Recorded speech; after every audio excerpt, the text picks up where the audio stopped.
Welcome, Divers of Wisdom. Christmas is glorious. Ready, set, go! A place where everyone is striving for what isn't worth having. This is how Thackeray describes Vanity Fair in his novel of 1848.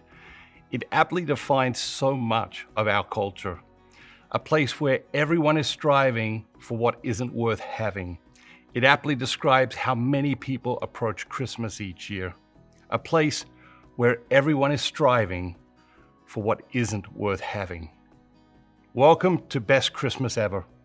In the next 28 days, we are going to explore 28 ways to make this the best Christmas ever and 28 things that will prevent you from having your best Christmas ever. In the process, we will cease striving for everything that isn't worth having and focus our efforts on the very few things that matter most. The things we should strive for with our whole hearts, minds, bodies, and souls. So number one, decide to fail on purpose. I know it sounds crazy. It is completely counterintuitive. It is the opposite of what our success-focused, overproductive, achievement-obsessed culture tells us 10 million times throughout our lives. What am I talking about? You cannot do everything. You cannot succeed at everything. You cannot be the best at everything. And despite what the culture would like you to believe, you cannot have it all. You have to choose. You cannot play golf and tennis on Saturday afternoon at the same time. It's okay to fail. It's okay to miss out. We miss out on almost everything if you really stop to think about it. Every time you decide to do one thing, you are deciding not to do everything else. When you choose a career, you choose not to do every other profession. When I chose to marry my wife, I didn't think, oh, I'm missing out on the other 4 billion women on the planet. Our lives are forged with tough choices or wasted in indecision. It's time to start intentionally neglecting things that don't matter. It's okay to fail at things that aren't important. It's necessary, it's wise, it's the only sane thing to do in a world full of unlimited options. You fail every day. You are going to fail every day for the rest of your life. The key is to fail at the right things, to fail at the things that don't matter.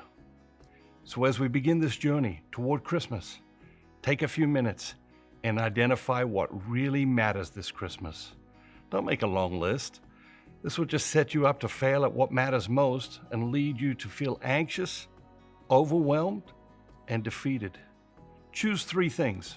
What really matters this Christmas?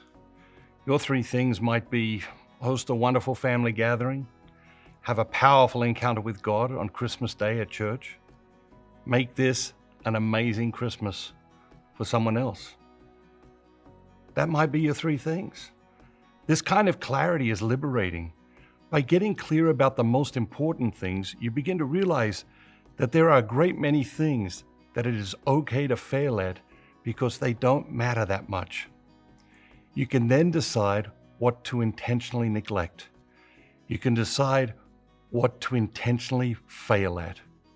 Whatever 3 you decide upon, keep them at the top of your to-do list as you journey toward Christmas this Advent. You probably won't get it right the first time, and you can change it as you reflect more in the coming days. But resist the temptation to add to this list of 3.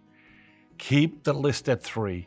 There will be other important things, but these are the 3 most important things. If you want to put something else on the list, you have to take something off the list. This simple 3-item list will help you remain clear about what matters most this Christmas. Keep another list with the dozens of things you need to do to prepare for Christmas, but at every point between now and Christmas, be clear about the 3 things that matter most. Every time you feel obliged, compelled, or guilted into doing something for Christmas, reflect on your top 3 priorities and ask yourself, Am I giving these enough time and attention? Things that matter most should never be at the mercy of things that matter least, was Goethe's observation, but we let it happen all the time.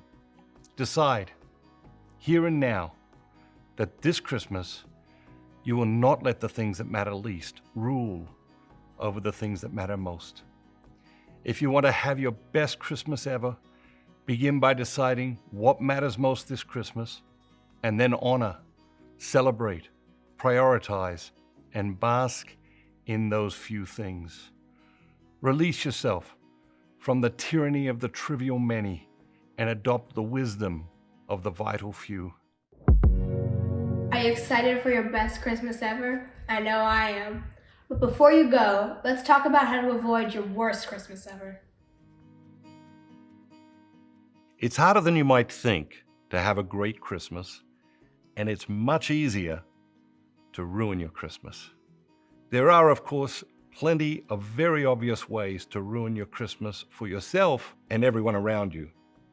Examples include insist on talking about politics, tell your relatives what you really think about them as if it were objective fact, rewrap a gift someone gave you last year and re-gift it to the same person who gave it to you, try to control everything and everyone, tell every kid you meet that Santa isn't real and that their parents are lying to them. These are the obvious ways, but we are going to explore the more subtle ways we sabotage our own Christmas experience and rob others of Christmas joy. Obstacle number one is FOMO. That's right, fear of missing out. This is one of the greatest pieces of modern insanity. FOMO. The reality is you miss out on almost everything. The important thing is not to miss out on the things God created and intended just for you. Focus on what matters most and don't worry about what you may or may not miss out on. If you focus on what matters most, what you miss out on is irrelevant. So get clear about what matters most. Find your joy.